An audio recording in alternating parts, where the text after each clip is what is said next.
Yo, what is up, Uncanny here? I'll be playing Pokemon Champions today. I hope you guys will enjoy. We're gonna do couple of runs, and I hope we get lucky this time.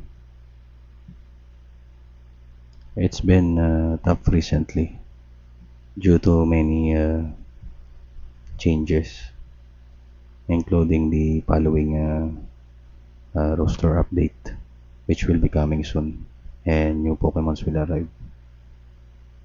But today, we're gonna do some battles and see if we can push a little more. So, let's go.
This is a pretty good dinosaur.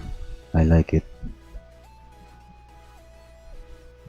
Too bad I can't see um, the real IV of this dinosaur, and non-transferable, so we cannot check.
this is quite frustrating because I've been battling quite a lot, and ever since I bring him on with a focus sash, the spike started to scattered on different team set across the opponent side. So it's pretty crazy. I don't know if it's a mix of AI opponent or real people. So yeah, I just wanna mention about it.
Yo, Weera Dharma, what's up? Welcome to the channel.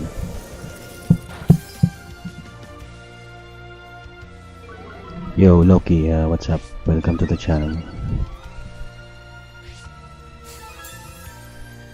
Yeah, gonna have to try my this here. This is not looking good. I should have used taunt in the first place. Left key is a problem.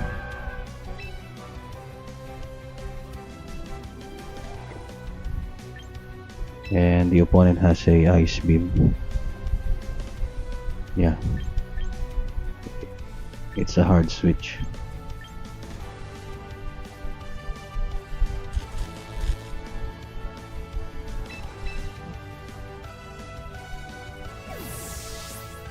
No problem, Loki, it's alright.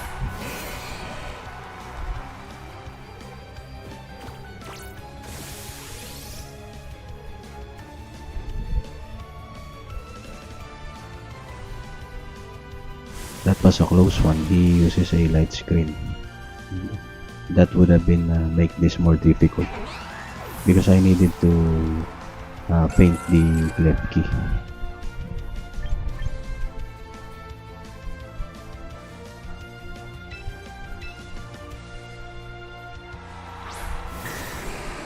But overall, yeah, I think I'm seeing a loss here.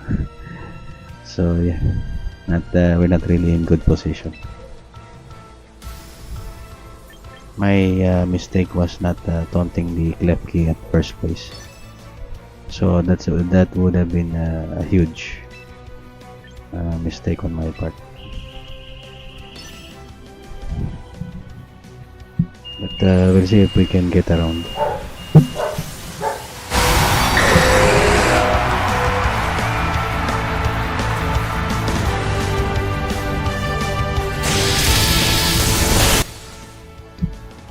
Sure, Loki, no problem. Now it's gonna hit Ice Beam, my Lotit. Oh, it's calm. Oh, he's trying to burn the seesaw.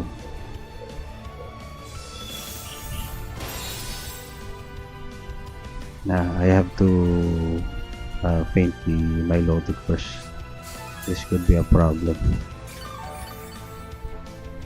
I need the scissor for the setup and finishing the entire.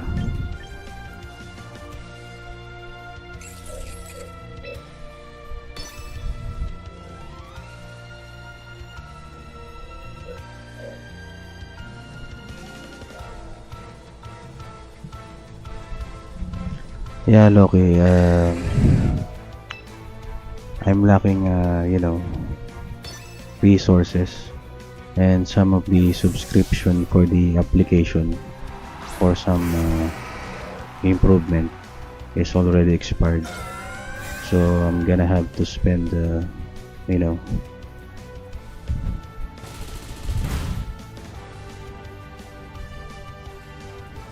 alright, Loki, see you around, bud.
it's pretty much over from here.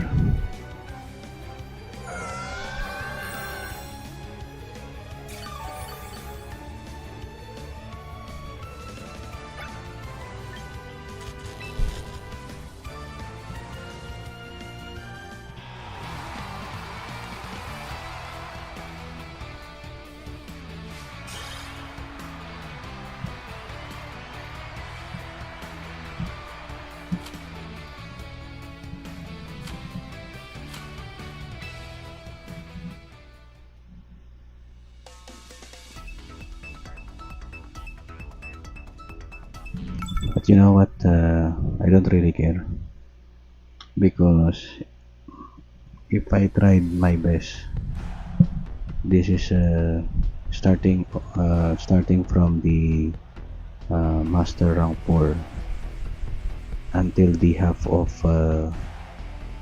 master rank 2. I think that's the you know what? Let's just pick a team and get going.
It just won't die.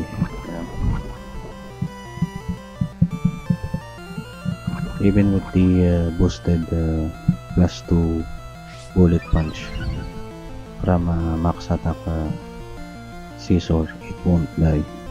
And now even with the air slash from the max SP attack Mega Dragonite, it's still not enough. I don't know what's the problem.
know, for some reason, I'm having a hard time winning without my Aegis Slash. You know, I don't get why. Because if you notice, Aegis Slash has a lot of common meta weaknesses, including Charizard Y and the Mega Meganium, even Mega Venusaur with the Earth Power. It has a lot of weakness, but it's weird because I find it weird because even though the meta is like that, I am able to win with the Aegis Slash, even knowing it has a lot of weakness to it. Weird, it's really weird.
So wait a moment, guys. I'm gonna have to um, get something, and I'll be back. And I have a lot of some editing to do. I'm trying to figure out the problem because it seems that the current meta right now, they are not investing in offenses. More like they put everything in physical and magical defenses. So it's kind of hard to figure out how can I, counter the current meta, because it's always been like that. They bring in meta, offenses, and then you counter with whatever strategies you think. So I have to think this very through and edit my entire team. It's really weird. It doesn't supposed to be like this, that they don't seem to faint in just 2 or 3 hits. I bring my Mega Dragonite and 3 hits doesn't seem enough. It's crazy. It's wild. Either they put everything in either they put the EVs all of it on defenses, or they are cheating. Either of two.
You know what? Since they are more of a offensive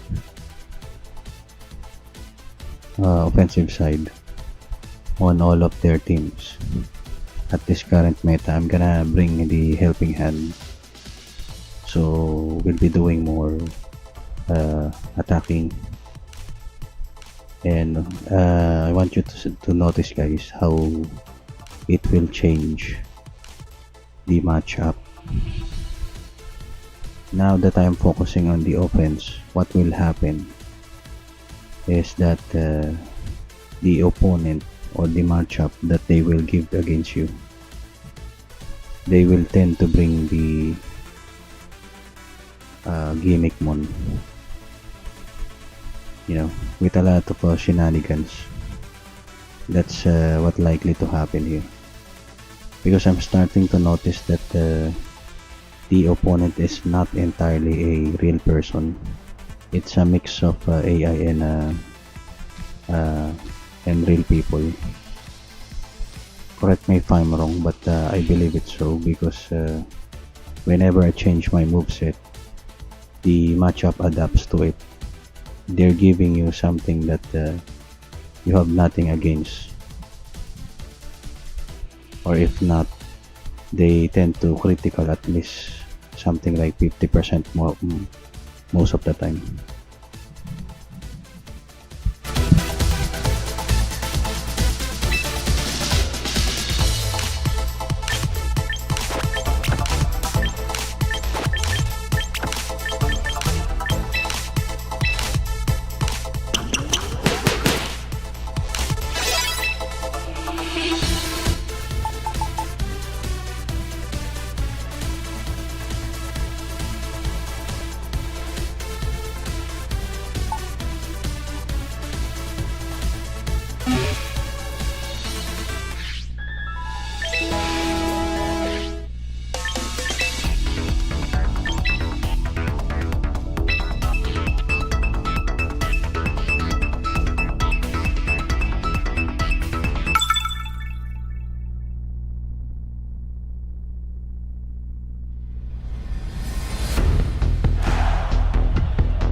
It's sleep with a 75% accuracy twice. So that's an extremely luck there. That 75% accuracy is like something 30%. So it's kind of insane. Yo, Rice, what's up? Yeah, bad luck, man.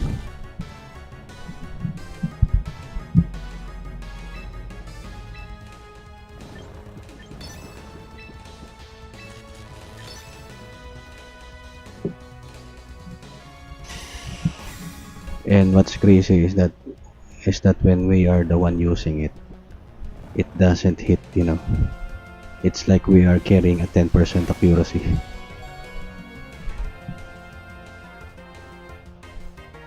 And now we lost. That's insane. Double sleep.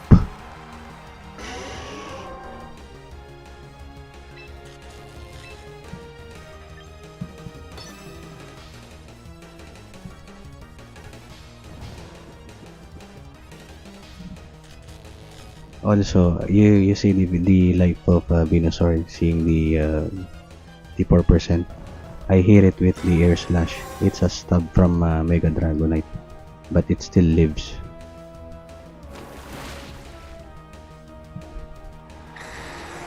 Because normally it should be dead.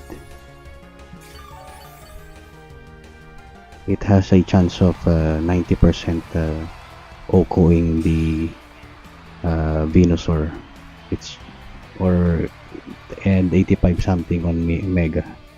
So that's crazy.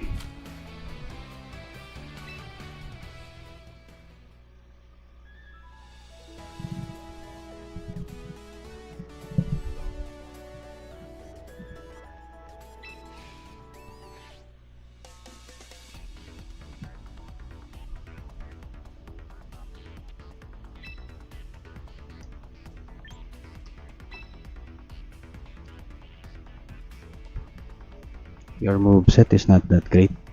I tried a lot of editing and stuff, but the my question is where all my opponent put their EVs on their stats. That's the question. Because if they have put everything on their defenses, it's understandable why they live almost 95% of the time. Even with the super effective hits, they survive. Even twice heavy damages, they survive. Even without screen, they survive. It's crazy. So it's either they put everything on defenses or they are cheating. Because there is no way that a hydro a hyper beam from Shell Smash Blastoise hits the Mega Alakazam, and the Mega Alakazam still have something 4 to 8% HP left. That's crazy. Because Alakazam has around 60 base HP, so that wasn't supposed to happen. You can do all the calculations with the Shell Smash Hyper Beam from a Blastoise to Mega Alakazam. Yeah, it's crazy. So at that point, I came to understand that the opponent is not purely real people. Some of it are AI. Because I did a lot of changes on my moveset. The matchup kinda adapts to it, as if they already know what I am bringing in. And yeah, it's crazy, man.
Yeah, add it, but I will have to check if I have a Pelipper.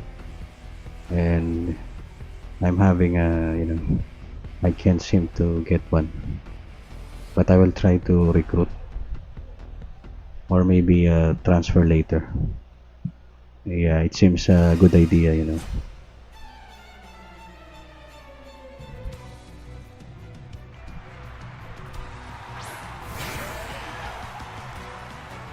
But I'm kind of frustrated, because even with Thunderbolt, sometimes the opponent still lives even after taking 2 hits. It's wild.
If Vasco Legion still lives this Thunderbolt even with helping hand, I might quit the game. It's nearly impossible.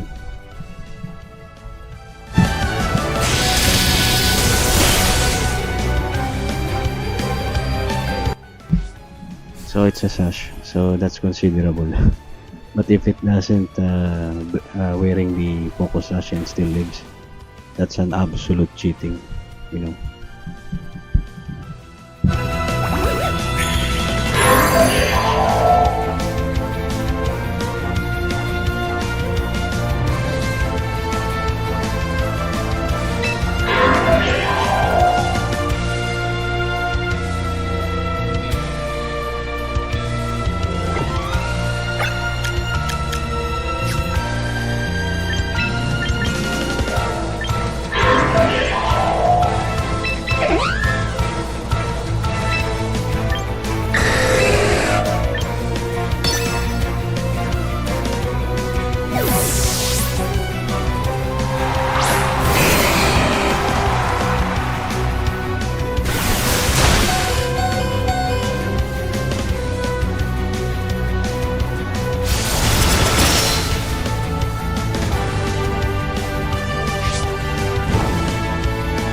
That's another crazy thing about it, you know. He doesn't know I am bringing in my Lotic, but he already have the Archaludon waiting at the back. Although it's still possible, but it always happens, even with my other teams. They tend to kinda know what I'm about to bring. It's wild.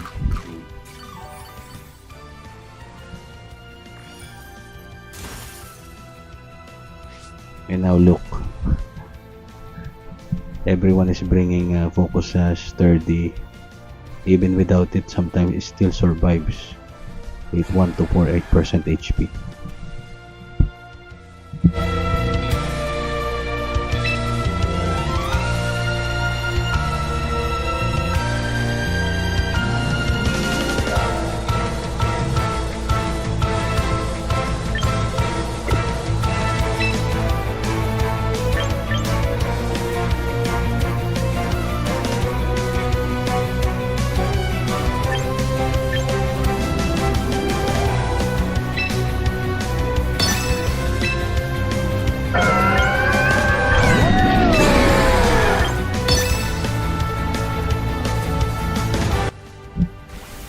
Yeah, we lost this one.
They didn't even added a Pokemon with a strong electric type moves. Even let's say you have a thunder moves, it is not stab. Let me check how much is the special attack of a Rotom. I wanna know if it is enough for this meta.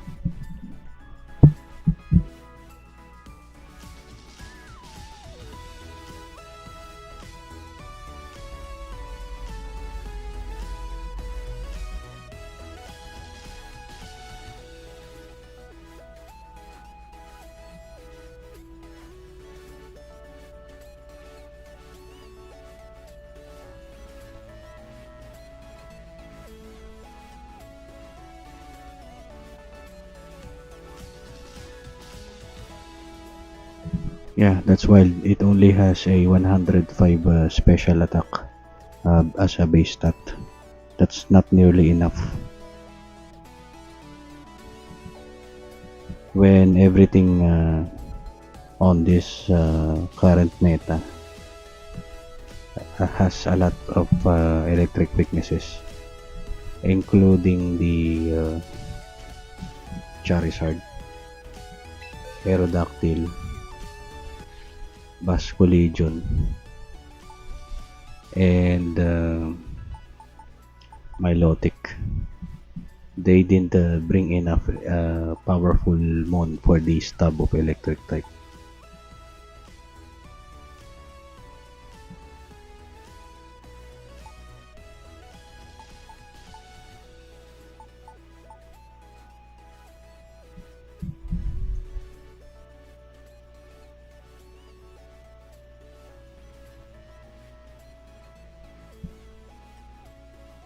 I'm a bit lost here. This is a Meow Stick, by the way, guys. It can carry moves, light screen and reflect, both of it. But the problem with Meow Stick is its base stat. It gets one shot almost all of the entire roster of Pokemon.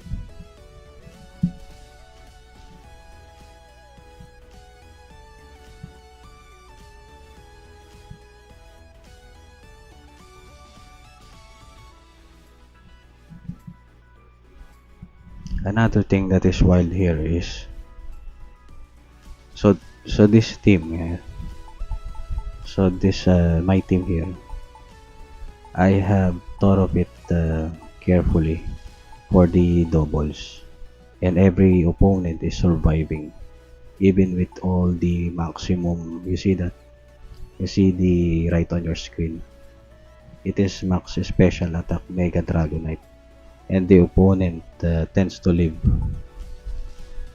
almost 90% of the time, even with Infernape Swords Dance. And same go with the Cerulege. I even had the Swords Dance for the Scizor before. I just remove it. You know, it's crazy. Almost all of the opponent's team are surviving. That is supposed to be OKOing them, you know, in this meta.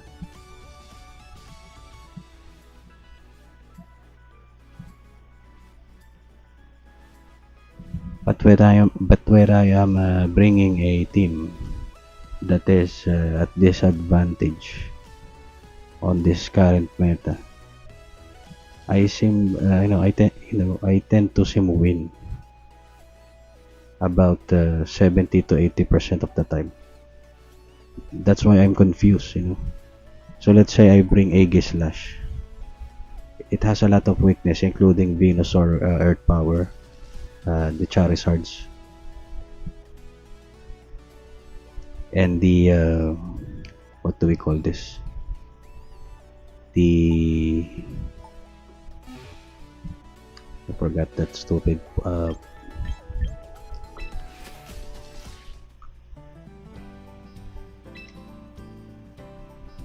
Yeah, I remember now, the Garchomp. but I'm winning, I'm winning a lot with Aegis Slash, and that's why it's weird. Because it also had a weakness against Mega Gengar.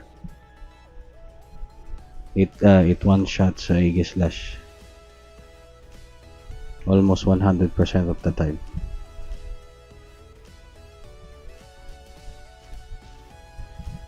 Even with the Typhlosion of Hisuian, one shots almost 100% of the time the Aegis Slash. But I seem to tend to win 70 to 80% of the time, so that's weird. But whenever I'm using a team that's very niche against the current meta, it's hard to win.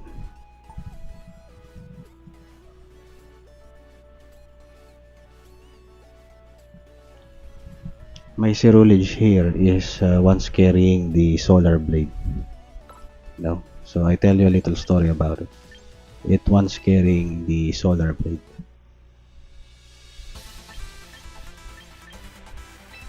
So what happens next is whenever I do a ranked matches, they match me up with the opponent that doesn't have water types. You see where I'm going here? They will match me up with a lot of dark types, which is weak against fighting. And so what I did, I changed it into close combat. You know what happened next? They match me up with water types.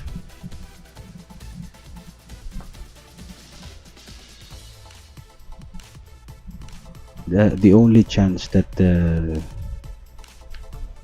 that is happening, almost a lot of times, is if the opponent you are battling is an AI.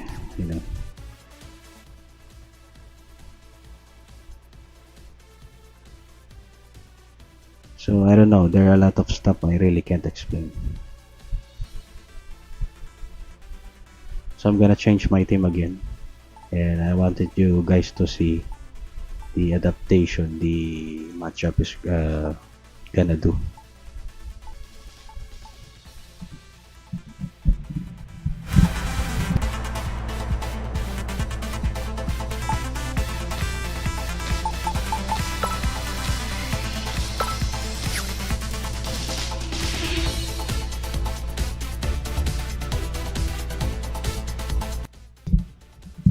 So wait a moment, guys. I'm just gonna have to get a juice for my vape.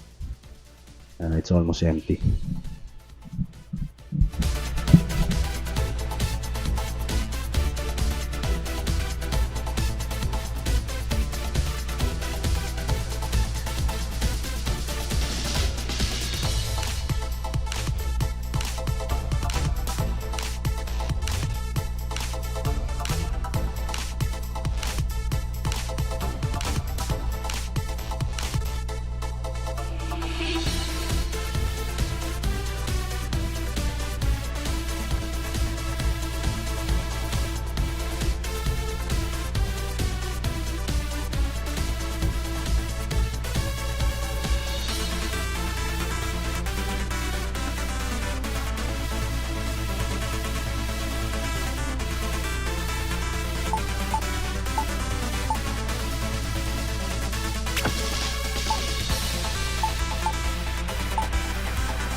So this is what's gonna happen if he doesn't KO Venusaur immediately.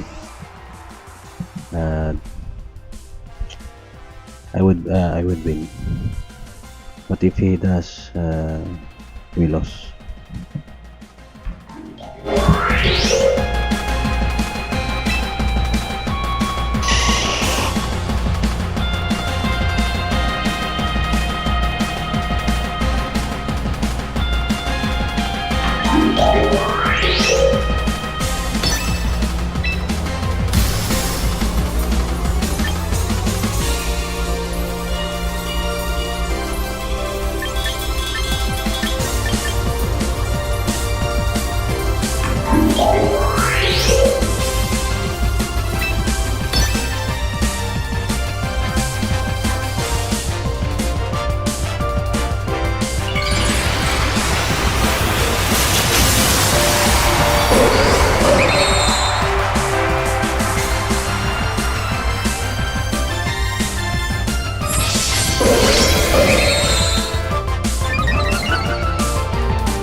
Yeah, we lost.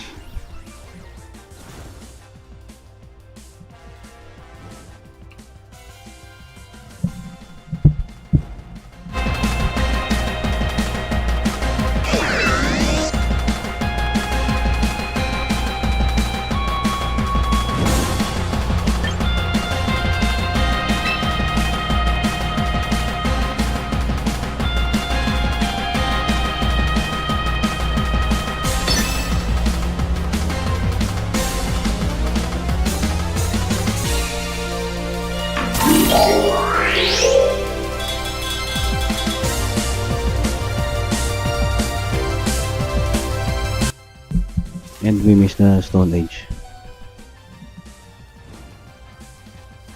You see, if that's not AI, I don't know what it is.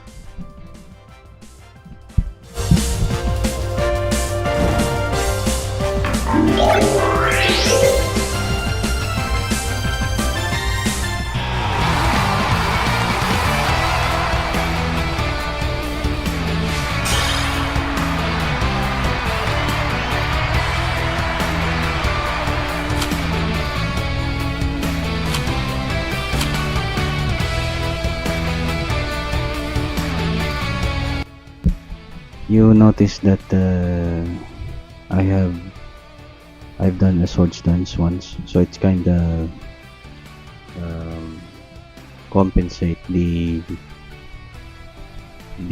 effect of the burn. And then we have Stone Age for a chance of critical hit. So he protected the his Glimora. We could have a chance there, to win. But instead, what it does, it misses the Stone Age at the critical moment and the only chance we may have.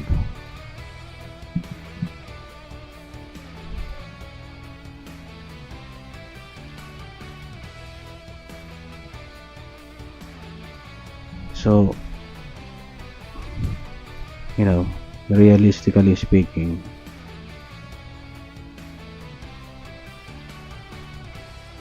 the AI kinda decides whether it wants you to win or not. It's not on your hand, it's not on your skill. You can still be almost winning, and then the AI or the game system will you know give a something like 100% critical boost on the opponent, just to make sure that you lose that battle even when you are about to win.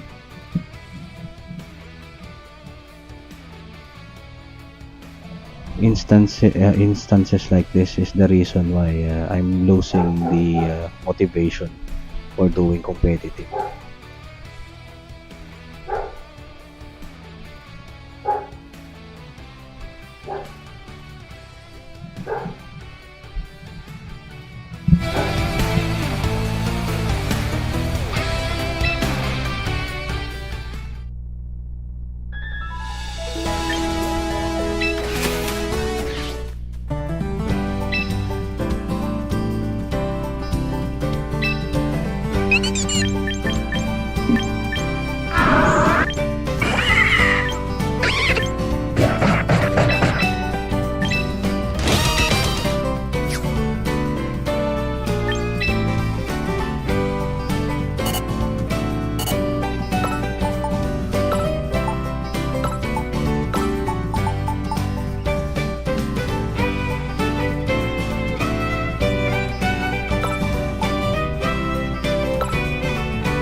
So I think she got frustrated and abandoned the game.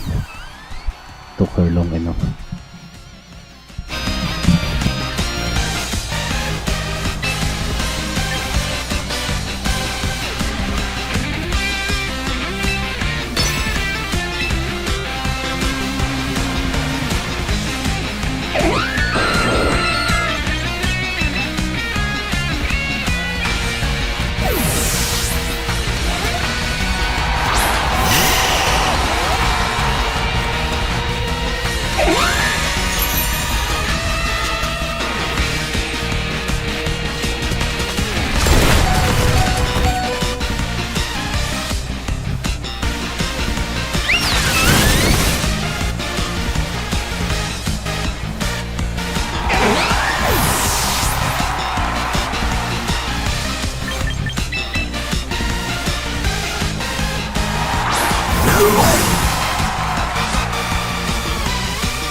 Yeah, see, I'll be winning this one. I'm so frustrated right now, you know.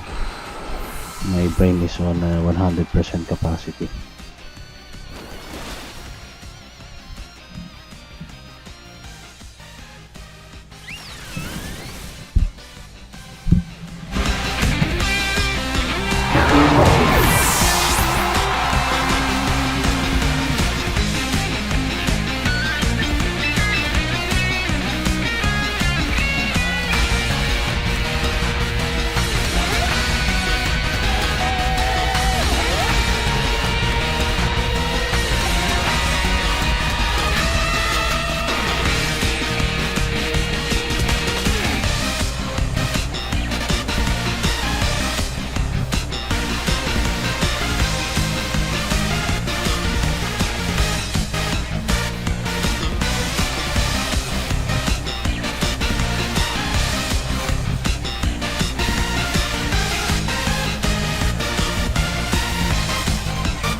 So if the game misses my Stone Age, this is AI because I'm about to win, right? Although not everything, not but there are still possibilities. You know.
So I guess that's pretty much it, guys.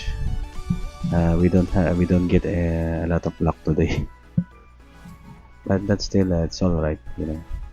I'd still treat the rank battles as a team testing, for future more competitive, because a new roster update will be coming pretty soon. So they're gonna bring a lot of new Pokemon. It will be more difficult and challenging on the next month. So that's it, guys, and I'll be seeing you on the next one.